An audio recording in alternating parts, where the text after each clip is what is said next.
Hi, hello viewers, it's Smile a Minute IAS Academy, and today we are going to see about types of questions that can be asked in UPSC prelims.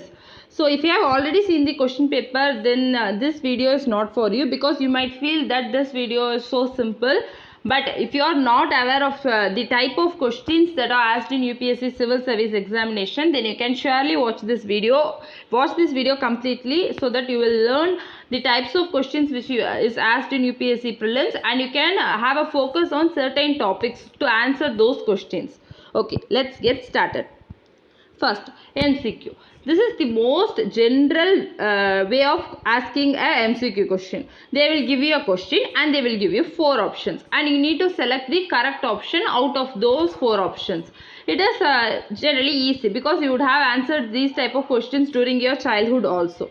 So let us see an example. This example is taken from UPSC 2020 prelims.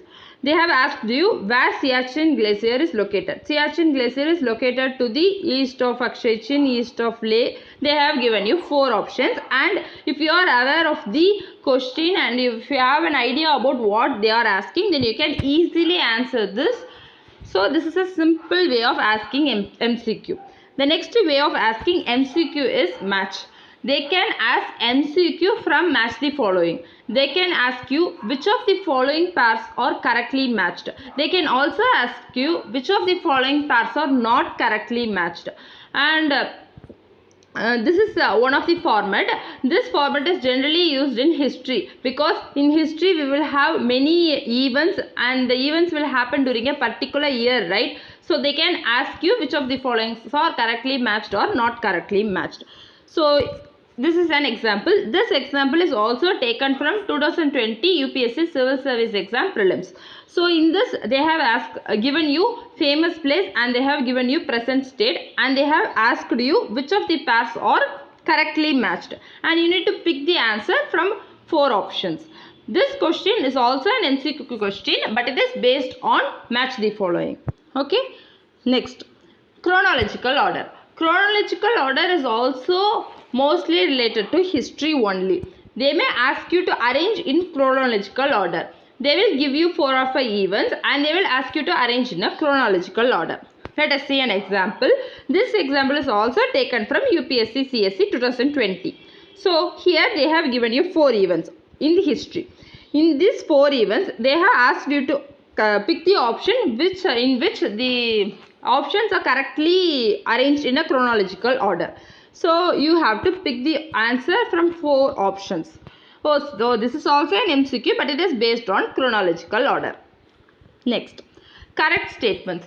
This is the most favorite question, type of question that is asked in UPSC CSE prelims, because you can take any question and if you see 50% of the questions are asked in this format only, because they will give you only 4 statements, 3 or 4 statements, and they will ask you which of the following statements are correct, and they may also ask you which of the following statements are not correct. So let us see an example of this. Okay. Which of the following are the recent factors for the exposure to benzene pollution? And they have given you 5 statements, and they have asked you which of the following statements are correct. So you need to pick from the 4 options. This is also an MCQ question, but the little bit difficulty in this question is you need to be aware of all the 4 statements. If you take normal MCQ, there will be a single question and there will be a single answer, which will be easy for us. But here we need to be aware of all those statements to answer this question. But still, if you are not aware of 1 or 2 statements, you can go through elimination method, which I will discuss in my other video. So but still this will be little bit harder. So UPSC nowadays asking more questions from pick the correct statements. So this type of question is the most favorite for UPSC civil service exam. So you should be aware of how to write answer for this, which I will post later. Then assertion reason. Assertion reason is not a favorite kind of question that is asked in UPSC civil service exam. Nowadays there are no questions from assertion and reason, but in olden days there will be questions from assertion and reason. I have taken this question from 2008. question paper.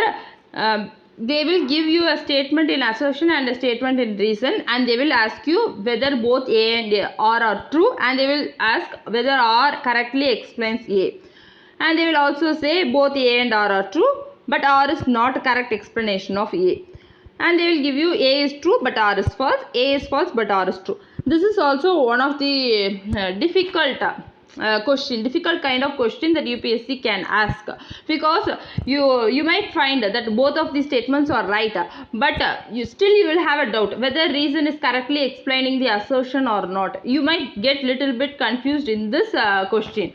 So this question is not currently asked so much, so you don't have to focus much on this, but you should know to answer the correct statements. Pick the correct statements. So it is the most important thing, which I will discuss in my next upcoming videos. Okay. So subscribe to My Minute IAS Academy, and also like, share our videos. So that's all for today. Thank you.